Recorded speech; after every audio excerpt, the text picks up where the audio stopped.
निमिया की डाढ़ी जन काटाइब मोरे बाबा, निमिया चिरैया के बसेरे हो। कटी जइहे डढ़िया हो, उड़ी जइहे चिरई, रही जइहे निमिया अकेले हो। कटी जइहे डढ़िया हो, उड़ी जइहे चिरई, रही जइहे निमिया अकेल हो। बेटी गर्भ जानी बोली मोरे बाबा, बेटी पराई के धानी हो। चली जइहे बेटी हो अपने ससुरावा, होई नानाग्रज सोनी हो। होई जइहे नाग्रज सोनी हो। रही जइहे भैया अकेल हो। इतना बचन सुनी माता हो काना देई, इतना बचन सुनी माई हो काना देई, रोवेली मड़वी के बीच हो।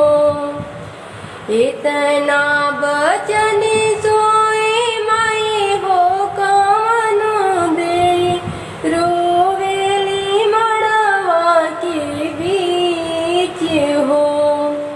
बड़ी रे जतन से धिया के पलनी, उहे धिया से सासुर देश हो।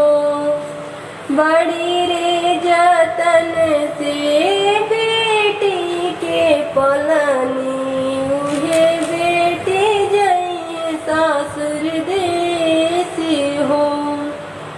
भैया के फटेला करे जाए बाबा, मड़वे के आरे आरे घुमेले दूल्हा रामा, विदा कर सासु अपन बेटी हो।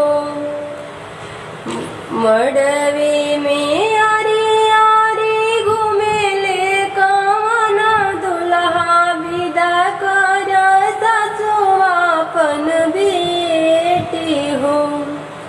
इतना वचन भैया सुनेले कामन भैया, नैन घुरे आंसू से लोरुहे।